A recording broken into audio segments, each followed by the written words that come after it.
స్తుతుల మధ్యలో నివాసం చేసి దూతల పొగడే దేవుడాయనే. స్తుతుల మధ్యలో నివాసం చేసి దూతల పొగడే దేవుడాయనే.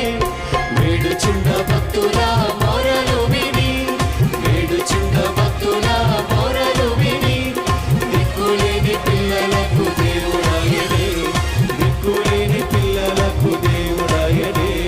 వేడుచున్న భక్తుల మొరలు విని, వేడుచున్న భక్తుల మొరలు విని, దిక్కులేని పిల్లలకు దేవుడాయనే, దిక్కులేని పిల్లలకు దేవుడాయనే.